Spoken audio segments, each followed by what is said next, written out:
floor is.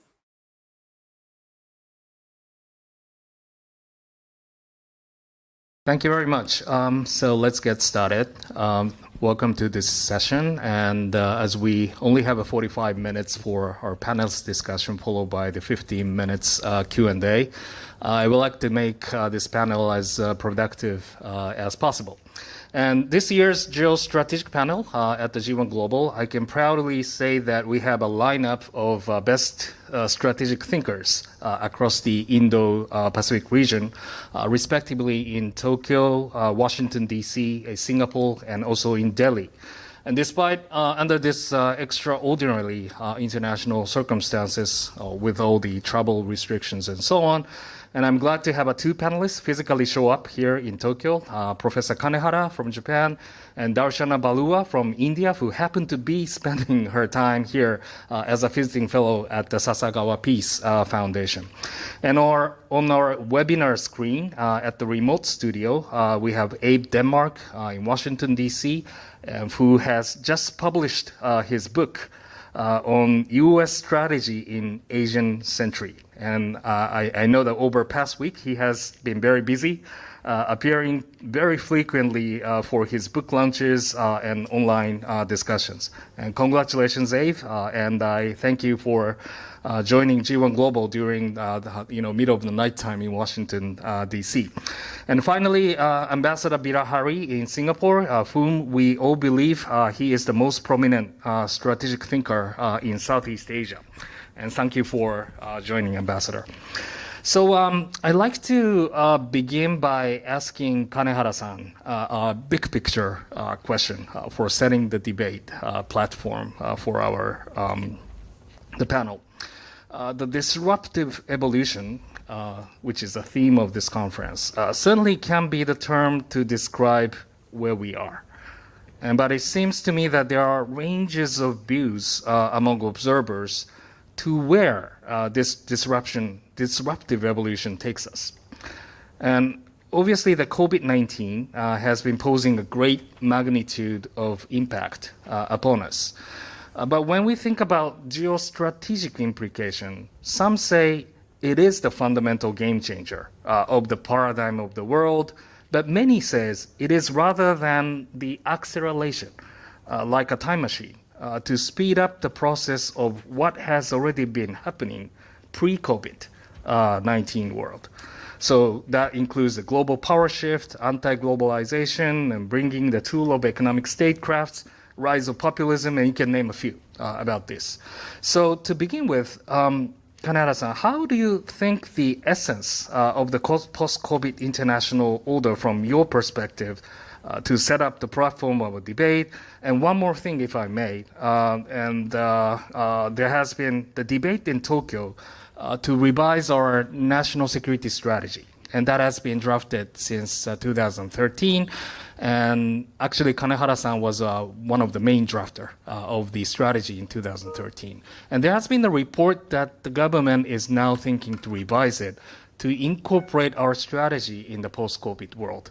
So if you were, the man in charge, what would be the pillar of the Japan strategy for COVID-19? Start by Kanehara-san, please. Thank you very much. Please use the microphone. Well, thank you very much for having me. Let me start with COVID. COVID has two phases. One is it's, as Professor Jimbo said, accelerating our changes. This nation is a heavily analog nation, and the government is very much analog, and it's very un-Japanese, but we have to accelerate this. And telework is going on, and digitalization would accelerate. But at the same time, we have to see globalization is in question, because so long supply chains everywhere, very soft. COVID shut the door of the borders. Borders are back. Sovereignty is back. So we have to be resilient against this COVID. And these two things are going on at the same time. Would this change strategically the power shift? World history, it is not changing this. Much bigger thing is happening here. The biggest one is, of course, the Chinese rise. And this is a challenge for us simply because we have today a liberal international order. This is not given by heaven, and this is not very ancient. It came only several decades ago. In the former half of 20th century, we had two-story worlds. The Europeans and Americans are on the second floor, and they were the colonial rulers. The Asians were in the colonies, and the racial discrimination was rampant. And this was the former half of 20th century. But Japan was in between, in the mezzanine. But after that, the self-determination came in. Discrimination, at least as institutions, abolished, and the world became flat. There's only one floor here. And individualism, and people's freedom, and people's absolute equality of dignity of human beings, regardless of skin color, creed, religion, ethnic groups. It is realized only recently. We have defended that. Americans are saying US first. Brexit is a bit in trouble in the West, but in Asia, just started. In 1980s, 86, Philippines went to democracy. And then 87, Korea became democracy. One by one, ASEAN nations became democracy. Taiwan became democracy under Li Donghui. And this is new world for us. We have to defend this. There are two challenges. I've given 3 minutes. It's a bit too short to speak about globally, but there are two challenges. One is China, of course. Chinese rise is necessity of history. It's being industrialized. We did 150 years ago. Now China is on this plane. They took off. Huge dragon is now running in the sky. This is today's world. And the 70% of US economy, the size of China today. 10 years ago, they were our size. Now they are 3 times bigger than us. 20 years ago, it was not even panda, it was a small cat. That's a huge econ power. And their size is tremendous. It's Jack's bean tree. Nobody realized that. Suddenly we saw China, huge, reaching the sky. This is today's China. And their military budget is now 4 times bigger than us in nominal basis. That means Japan plus Germany plus UK plus France. These 4 nations' military budget is smaller than Chinese military budget. This is where we are. Now we have to see, but China does not share with us liberal history. We saw the previous order was unjust. It's not a good order, but it's changed a lot. Of course, Asians, Africans worked for that, but Westerners worked for that too, together. And this is where we are. And they didn't share that with us. They are not revisionist. They were different. They have to change, but it takes time. The industrialization would follow by making the nation states, because people identify themselves with the states. That's nation states, and that would be followed by democratization, but it takes 1 century. China is not yet there. So it means before they peak out, we have to face China, and they don't change quickly, and we have to face China. But the Chinese size is 16% of world GNP. The West, as a total, with India, still beyond 50%. That means China will not become a global hegemon. China will become only regional hegemon. That means West can still show China the way to follow. This is something we have to do. Second big challenge is technology. This is a big change. Cyberspace. This is awful space. It's speed of light, connecting every computer and smartphone on Earth. And there's no sense of distance. There's no sense of time there. The world is too small for the speed of light. And this is the third Pangea. Pangea was one big continent long time ago. Second Pangea is the great navigation time Europeans came to the shore of Asia. This is third Pangea. World is becoming one. And this means 2 things. One is we can truly work out one single order where people are equal, free, and share the basic morality here, share the reaction of conscience. Everybody is reacting to the photos of family members of animals. This is the first time that we share that. We can share the basic moral feeling. At the same time, this is a very dangerous space because you don't need a bomber to attack enemies' power plants, for example. Only with 1 click, you can paralyze 1 nation. So this is a big chance and big challenge for us, and we need to work on the economic statecrafts. This is the last point I have to make. The National Security Council in Japan, they are concentrating upon combining two agencies that are not very good in terms, the Foreign Ministry and Defense Ministry, and of our forces. Now they are one. They work very closely together. It's a big success. But Intel is partially there. That's fine for us. Intel is connected with Foreign Ministry and the military. We're making one community here. Big missing part is economy. And NSC's job is these four, people say: diplomacy, information intelligence, and the military, and economic affairs. And econ part is now very important because of technological progress, and the government must incorporate that. This is what they are working on. I think if I'm not in the government any longer, but if they work upon a new national security strategy, that must incorporate economic statecraft. Thank you very much. Well, thank you, Kanehara-san, for dealing with the huge question with a considerably limited time. And next, I would like to ask Abe Denmark in Washington, D.C.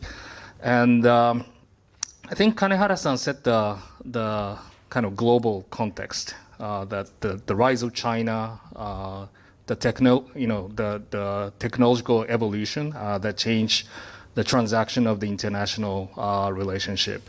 And then that global pandemic has really disrupted the way we try to normalize our international relationship. Abe, in your perspective, what could have been the choice that the United States could make, in dealing with global pandemic situations, and what are your prospects and concerns for the post-COVID, if that could, appear in coming months and years for the United States? Sure. Well, thank you. Thank you, Ken, and thank you to G1 for inviting me to speak with you again. I wish I could be there with you in person. But before I answer, I just need to add the caveat that these are my views alone, not those of the Wilson Center or of the U.S. government. So the question of what might have been is especially painful for those of us living in Washington who are still, many of us are still locked down. And we're not able to have these sorts of in-person events that you're having there. We just came across the barrier of about 50,000 cases per day. Again, so the second surge is many fear is about to begin in the U.S. So what could have happened differently, I think, is something that all of us are thinking about. We've examined how other countries have responded to this, how looking at Korea, looking at Taiwan, looking at Japan, New Zealand, Australia, Germany, all of whom have had much more successful strategies and responses. And just to give you a sense of these things, how this thing is going in the United States compared to other countries, we've had a report that 34 people in the past week have been reported to have been tested positive in the White House just over the past week. That's about 5 times as many as the number of people who reported a number of cases that came out in the same week in all of New Zealand.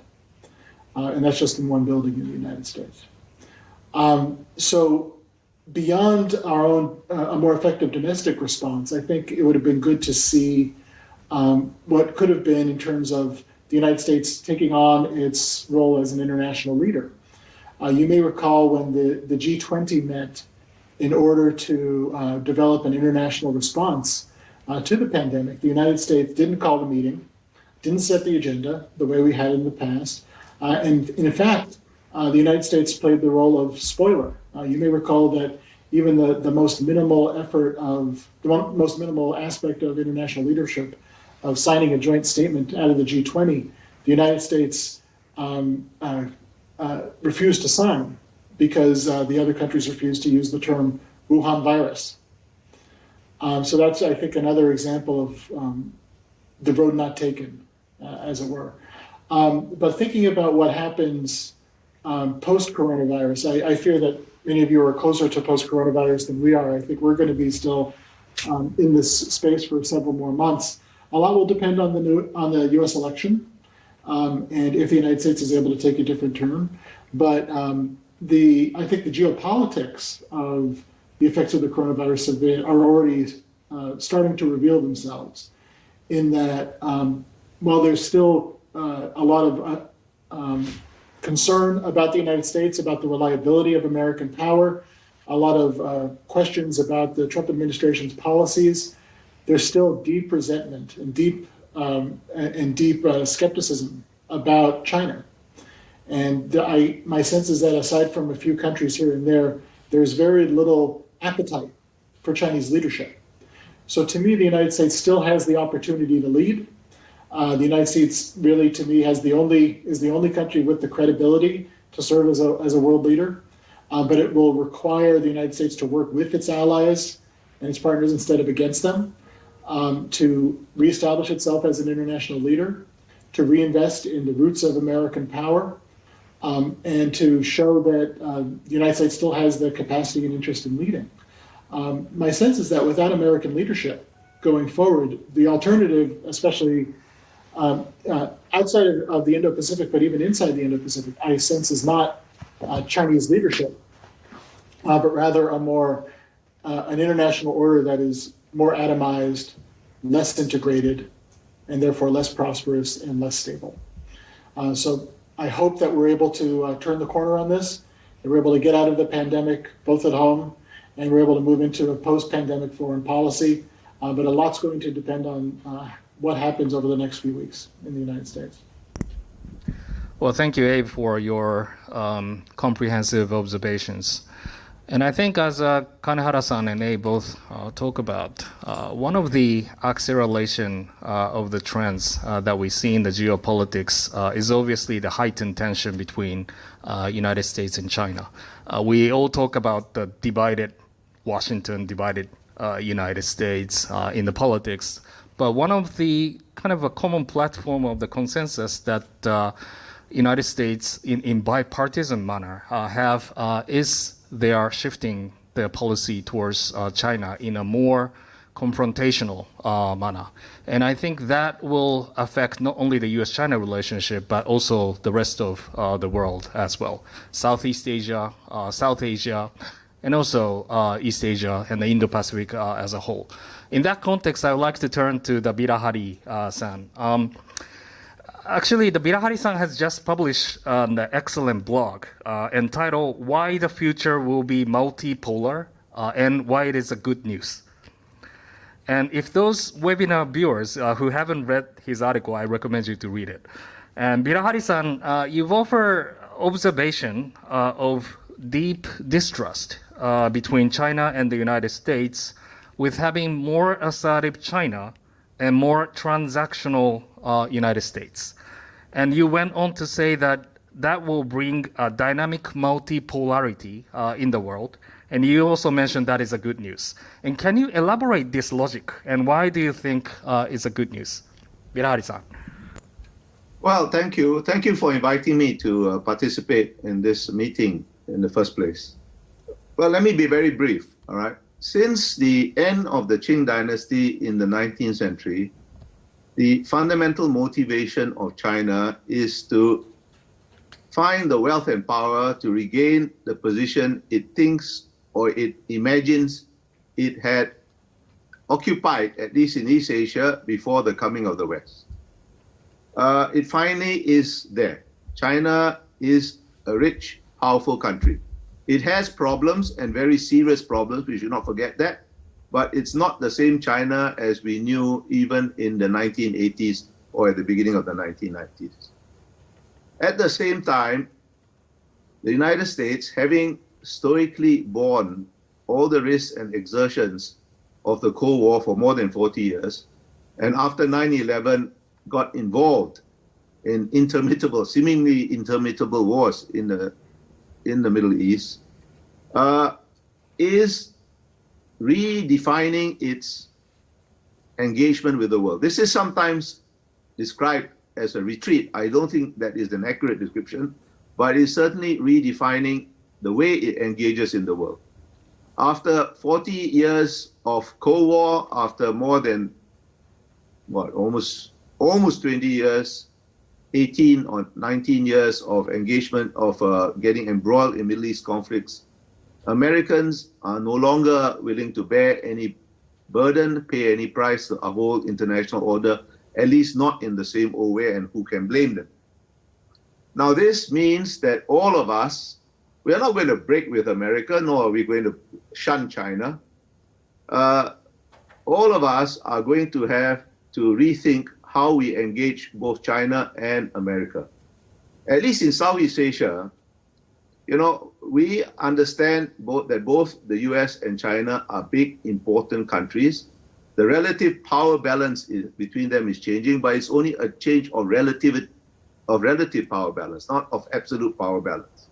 So we'll still have to deal with both, but neither is particularly trusted, and this is not new either.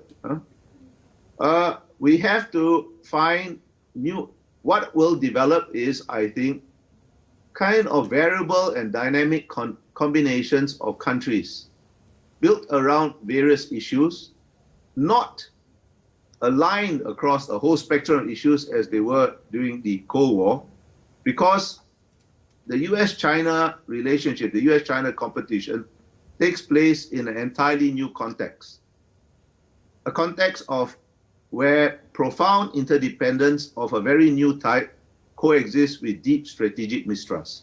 In fact, the interdependence creates the mistrust because it exposes mutual vulnerabilities. Interdependence itself is not new, but what is new is supply chains of a scope, a density, and a complexity that have never before existed in the world economy. And this is particularly true in the field of technology, whose supply chains are particularly complex, and which is emerging as one of the main axes of US-China competition. Now, nobody is going to break with the US, nobody is going to break with China, as I said, but they are not the only powers that matter, at least in the Indo-Pacific. There's India, there's Japan, there's Australia, Indonesia is a big country in its own right, so is Vietnam, so is Korea, North and South. Multipolarity is, I think, the natural state of affairs of the Indo-Pacific.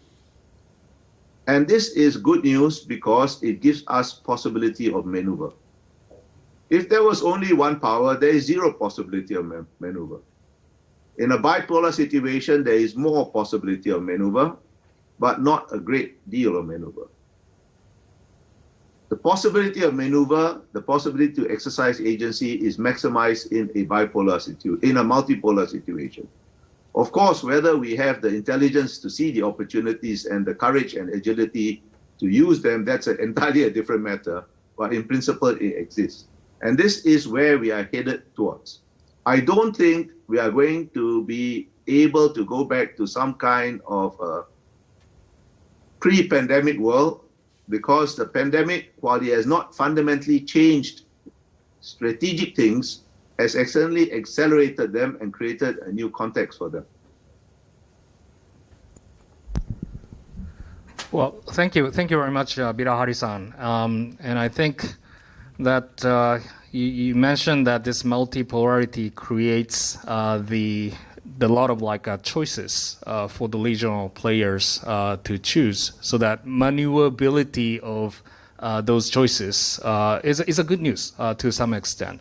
But I think that at the same time, whether those regional players can find the comfort zone in ever-squeezed kind of confrontational relationship among the major powers could be the huge question, strategic question for all of us. In that, I would like to ask additional questions in the next round as well. Before going that, I'd like to turn to Darshana, especially your perspective on the Indian strategy.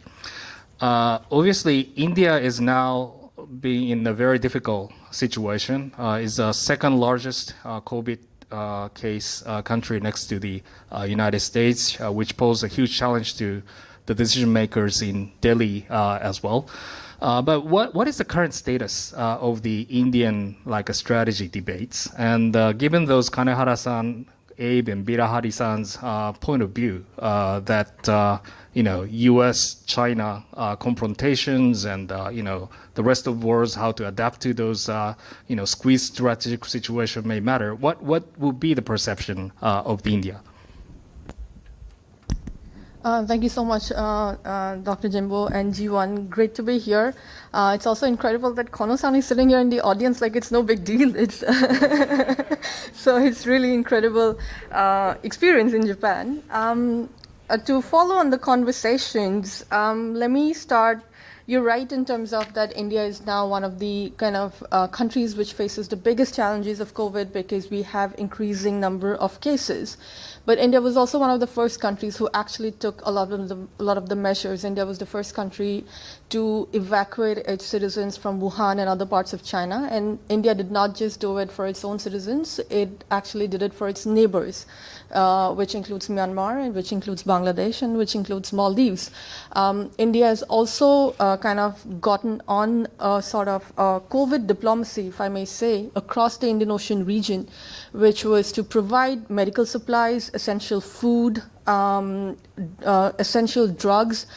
There was an increase in the number of commodities across smaller island nations, whether it's wheat or sugar, because of the lockdowns, because of disruption in supply chains, and India stepped up in that and provided that. India also sent medical teams across all the islands from Sri Lanka all the way to Madagascar and Comoros, sent teams for 14 days, for 20 days to create frameworks to kind of see what kind of testing can be done.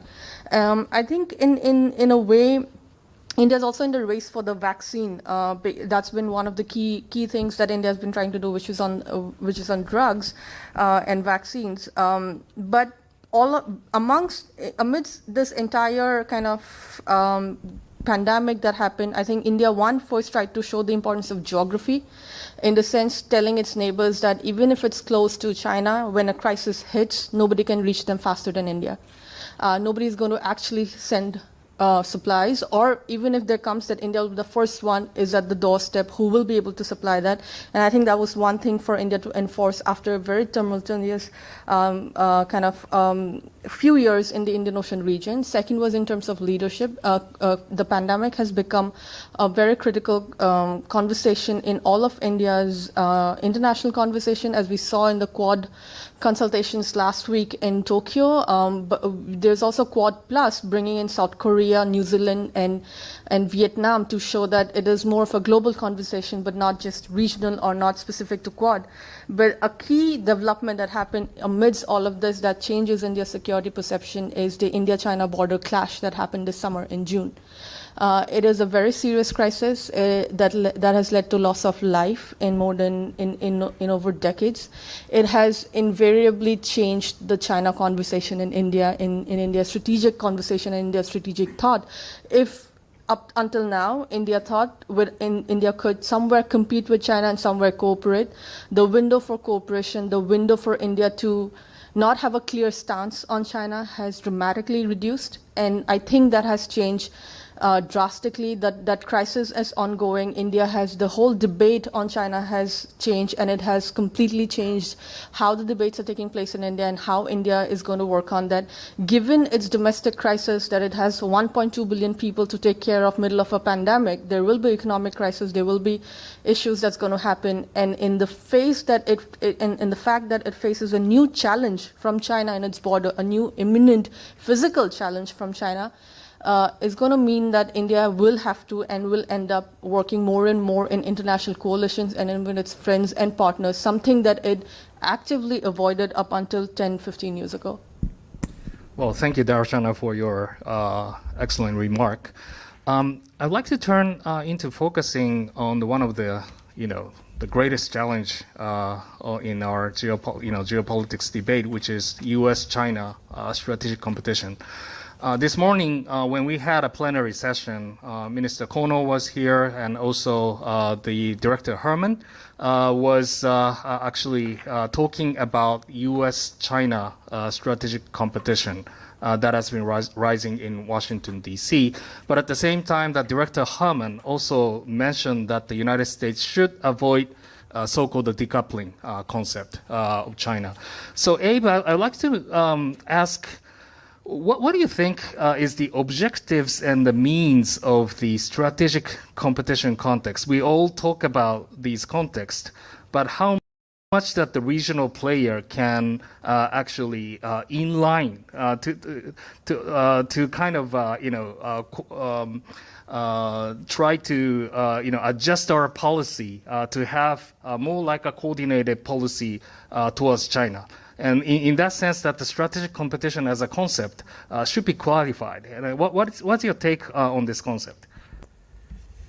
Well, thanks. And I should note that since Congresswoman Jane Harman is my boss, I agree with everything that she said in her statement earlier today. In terms of competition between China and the United States, one of the fascinating elements that's come out over the last few years from the U.S. perspective is that even though the Trump administration made competition with China a central part of its foreign policy, it's in the national defense strategy, the national security strategy, there is very little consensus in Washington and even within the Trump administration about what the United States and China are actually competing over or what the United States is trying to achieve from that competition. All of that is still up in the air as far as I can tell. Secretary Pompeo gave a speech a few weeks ago that got a lot of notice, basically describing China as a threat to freedom around the world and a threat to the future to future generations, the freedom of future generations, which is pretty far beyond what has been said by other members of the Trump administration, as well as other official documents coming out of the Trump administration. So the official objectives of competition is very unclear. And even within Washington, among those of us who look at these things, there's very little agreement. What my opinion on this, and you mentioned my book that came out a few weeks ago goes into this in pretty deep depth, is that the United States and China are competing over both relative power as well as the future order of the Indo-Pacific, in that whether or not the order will remain based on international institutions, laws, and norms, or if China will be able to develop a more exclusionary approach to foreign policy, in which laws, institutions, and norms are weakened in favor of the interests and preferences of the Chinese Communist Party. Now, what's interesting, though, is if you define the objectives of competition differently, if you agree that the U.S. objective is to either maintain a liberal international order or to overthrow the Chinese Communist Party or to develop ever greater economic and military might so China could never hope to compete with the United States, these drive radically different strategies. And so until the United States comes to some sort of an agreement, at least within the U.S. government, about what we're actually trying to achieve, our strategy towards China is going to, I think, remain disorganized and strategically muddled. In terms of the role of our allies and partners, my argument would be that our allies and partners are tremendous assets strategically, both in terms of our competition with China, but also in terms of maintaining a favorable liberal order, as well as a favorable balance of power. And that our allies, I think, would be well served, and the United States would be well served if we could find a way for us to unite and cooperate within our alliances, within our partnerships, to advance those interests, to advance and reform international institutions, to develop new laws and norms that are based on the principles of economic and political liberalism, and that advance our mutual interests so that the liberal order is no longer only based on American power and American leadership, but rather the collaborative leadership of the United States, its allies, and its partners. And that, to me, is a compelling raison d'etre for our alliances and partnerships that makes it not only about countering China, but developing a positive vision for the future that involves our interests, that's led by our countries in tandem with one another. But that's still, at this point, just my idea. And we'll see where American foreign policy goes in the future, but clearly there's still a lot of debate happening inside Washington.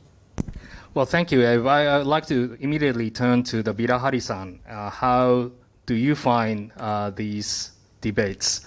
And especially, you mentioned in the first round that that multipolarity creates more space for the rest of the world. But given that the strategic competition has been heightened, there will be more cases that the regional players need to make a strategic choice between United States and China. Birahari-san, how do you find those debates? Well, I think I find them very simplistic. And I find that they do not fundamentally understand, at least in the case of Southeast Asia, how we smaller countries that have for centuries lived in the midst of major power competition think. Look, I start from this premise. When I was in the government as a Singapore diplomat, I used to tell my young diplomats, we are not put on earth to bring joy to either Chinese hearts or American hearts. We are put on earth to bring joy to Singaporean hearts. In other words, we pursue our national interests.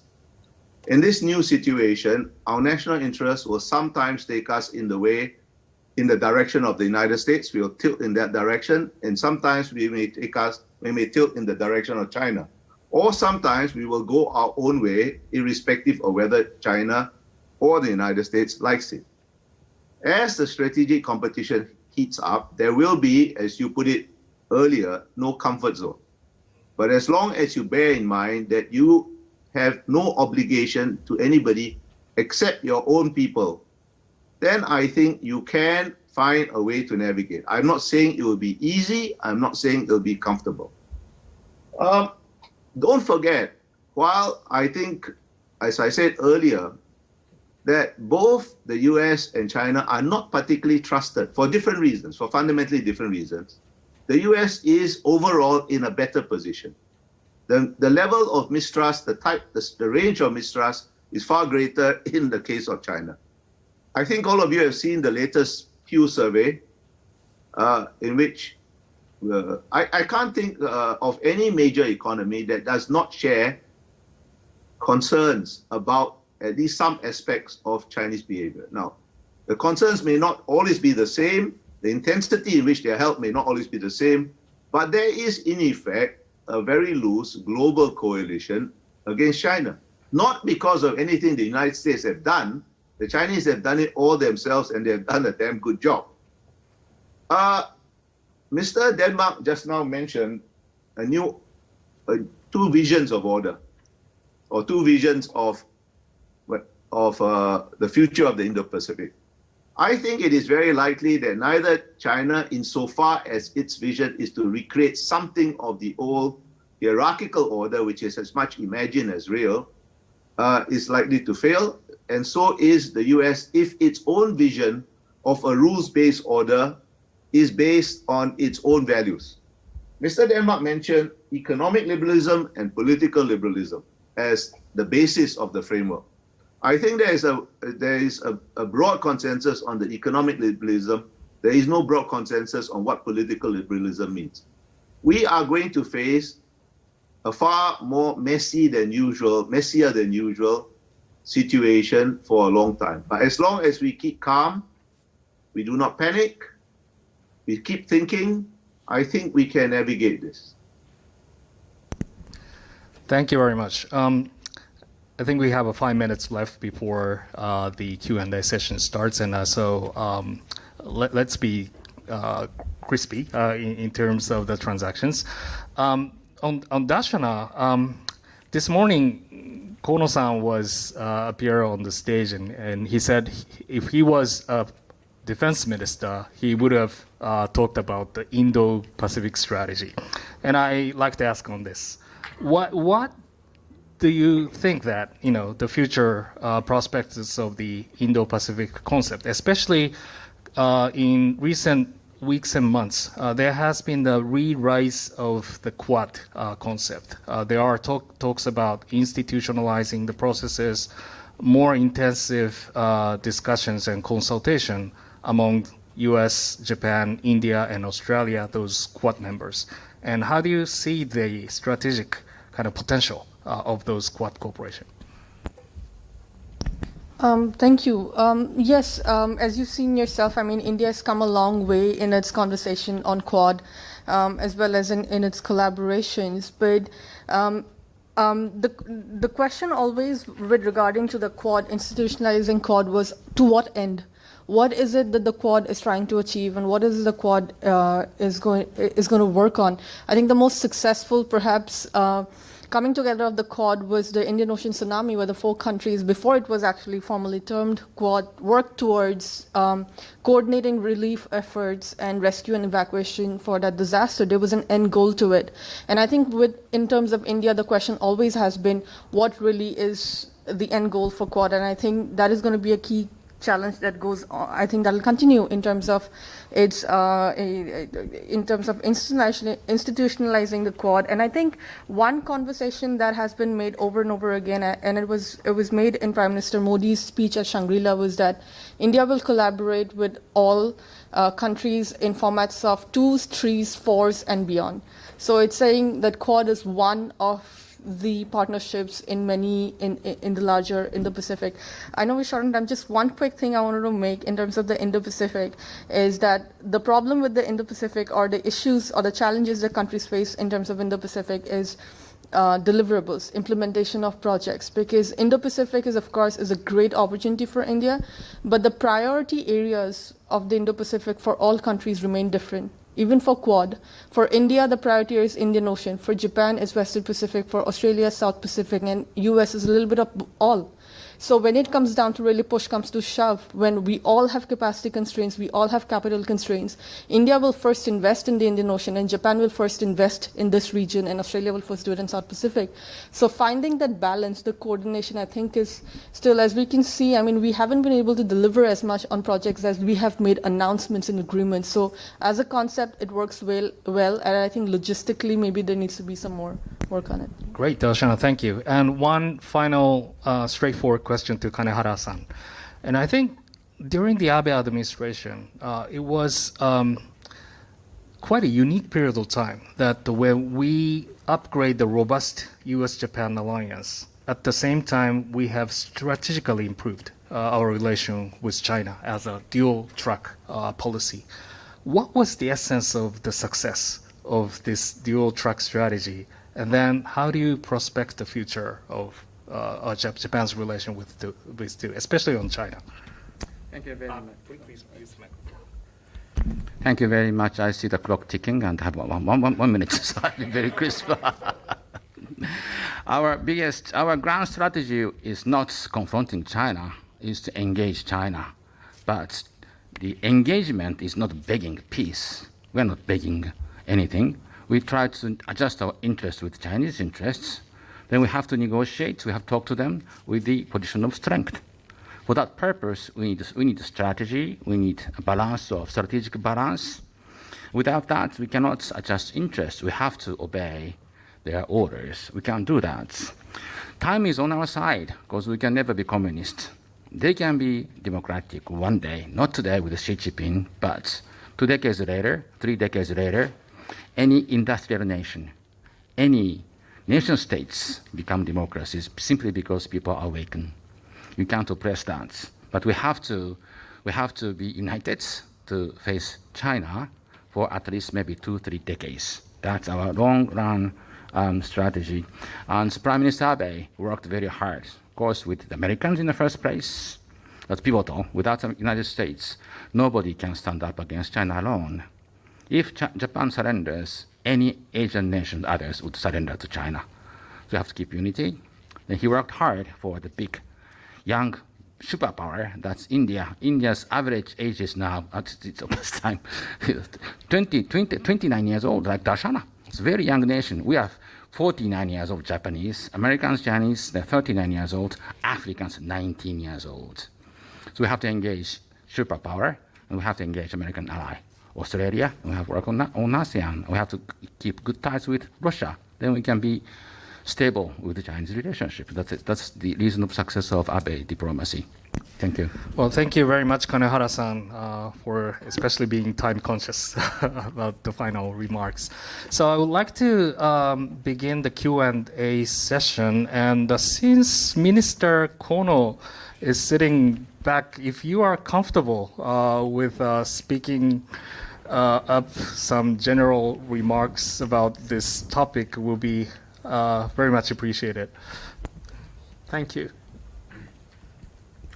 Thank you. Well, I'm no longer Minister for Foreign Affairs nor Defense. I'm just Minister for Regulatory Reform, but if I may. Yes, we are expecting U.S. to take leadership, and it was very unfortunate that he had to leave TPP. I think TPP is not just about a trade deal. It was, I think it's going to be a new rule-making body for Indo-Pacific, and we agree with President Obama. So that's why LDP paid some political cost to join it. And as we finalized the TPP, U.S. left the framework. So one day we really hope that it will come back. In order for U.S. to take leadership on a global forum, I hope they will come back to Paris Agreement. They will ratify things like CTBT, UNCLOS, and all those things. We definitely need the U.S. leadership in the next decade. And China, well, we are hoping that when China joins WTO, at least they have different political regime, but they can be a good partner, good player in global game. But things are not moving as we had hoped for. China often used economy as a tool to achieve its national interest, and that could be quite dangerous if you rely too much on China. And if they start talking about democracy or the way you run society, it could be quite dangerous. So we need to keep the balance. How are we going to engage China in this global forum? So how we move forward after COVID-19, I think we need to create strong relationships, strong alliance with the United States, Europe, Australia, Canada, and hopefully with India as well. We need alliance to balance with China. And I don't know if China one day achieve democracy or not, but for near future, we need to learn how to work with CCP. So I think the balance will be very important near future. Thank you. Well, thank you very much, Minister Kono, for your special contribution to this session. And I also like to collect 2 or 3 questions in a row, please. Start by Shikata-san.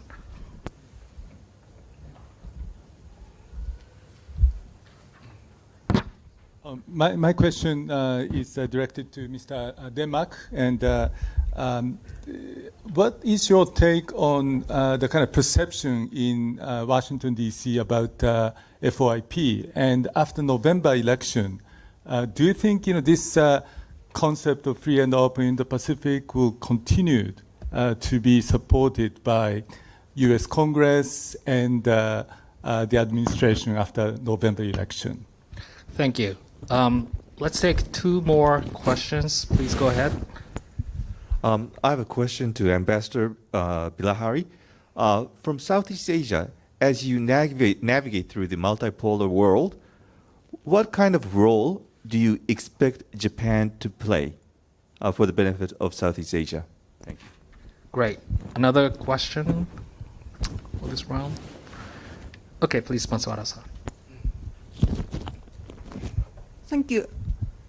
I have a question to Mr. Kanehara. So because Japan just hosted the Quad meeting in Tokyo despite of the ongoing pandemic, so do you think that it actually enhanced the Japanese global presence in the world, or how does it help the Japanese diplomacy in the future? Thank you very much for those questions. I'll give each panelist to respond within like 2 minutes. Start by Abe on the question of FOIP. Sure, thank you. It's a very, very good question. And I also very much agreed with Ambassador Bilahari's point on multipolarity as well. I think from an American perspective, especially in Southeast Asia, the objective should not be to force any country to align explicitly with the United States, but rather to have the ability to freely choose what its future policy based on its own interests, free from coercion from the Chinese. So I think we're very much on the same page there. In terms of perceptions in DC of the free and open Indo-Pacific strategy, I think generally speaking, there's a lot of help was done by acknowledging the importance of principles, international laws and norms as a basis of our strategy, that an engagement with the region, that following up on the ideas of Quad, I think are very important. But the main concern that I have and that many others in Washington have is that it's become readily apparent that the president doesn't agree with it. And when the president doesn't agree with his own government strategy, that undermines the credibility of that strategy. And it lends to the chaotic and inconsistent approach that the United States has had across the Indo-Pacific throughout the last several years. In terms of the specifics of the FOIP, I think there's some areas to agree with, some areas to disagree with. I would say it's within one standard deviation of the norm. But I think in thinking about a future administration, be that in next year or in 5 years, that the objective would be to have a coherent strategy that is consistently applied and a strategy that the president actually agrees with. Before you get into the specifics of what's actually being done there. In terms of the views of the coming administration, a lot, of course, to depend on when that administration comes in, when that would be. So it's difficult to predict, but I do expect that the logic and the strategic imperative that drove the Obama administration's rebalance to the Indo-Pacific, to the Asia-Pacific, the free and open Indo-Pacific strategy, that logic has remained, if not intensified, throughout the years. So I expect that any future administration, whatever it may be, whenever it may come, would continue to focus on the Indo-Pacific because the region is so important for the United States. And if you're looking at Congress, Congress is very much engaged on this. There's discussion of, there's debates going on about reinforcing U.S. Military spending in the region, supporting PACOM in some of their investment efforts, but still not to the degree that we've seen in recent years in Europe or in the Middle East. So while there's, I think, the realization that the Indo-Pacific is important, and I expect will be continue to be subsidized and supported, the relative investments, especially in a budget-constrained environment, to me is going to be where the real question lays. If we're able to sustain, even expand investments in the Indo-Pacific to support American strategy, as budgets are, especially defense budgets, I think we can expect to at least either freeze or even go down in the coming years. Great, Abe. Next, I'd like to turn to the Birahari-san, the message to Japan. Well, I think Japan, there have been a number of surveys done by the Institute of Southeast Asian Studies in Singapore, and they have been consistent in showing that Japan is the most trusted of ASEAN's dialogue partners. I would add to that as far as Singapore and some other ASEAN countries are concerned, I think Japan's strategic outlook, together with Australia, are the closest to ours. Historically, Japan has played two very important roles. First of all, the U.S.-Japan alliance anchors the U.S. in this region. Whether you call the region the Asia-Pacific, Indo-Pacific, is a secondary matter, but it's a matter of terminology. Since 1969, the U.S. has been the offshore balancer. And an offshore balancer needs an anchor, and that anchor has always been Japan. Secondly, I think Japan has been unique because Japan, as far as I know, is the only ASEAN dialogue partner that has looked at Southeast Asia holistically, land and sea as one strategic theater. And that has been so since 1977, when Mr. Fukuda, then Prime Minister, announced his Fukuda Doctrine, which was a doctrine which has many aspects to it, but the thing that has always struck me, it was a very bold vision of one Southeast Asia in the midst of the Cold War, which has more or less come to pass. Now, under Mr. Abe, in his second administration, Japan took a number of initiatives to put these two things to give practical implementation of these two things. First of all, as you know, and I won't go into this, he changed Japan's security policy fundamentally so it's to be able to play a bigger role within the alliance and therefore anchor the US more firmly. And in Southeast Asia, he did various things. There were various capability building initiatives, particularly in the maritime domain for specific ASEAN countries. There was the Quality Infrastructure Initiative for the mainland, particularly, but not solely. There was, and now more recently, Japan, together with India and Australia, has some supply chain resilience initiatives. These are all in the right direction. What I'm trying to say is that Japan has a very special role to play.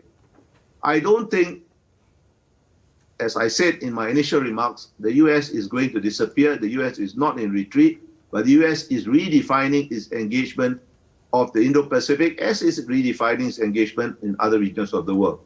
And therefore, these roles which I have sketched for Japan are going to be, going forward, more and more important.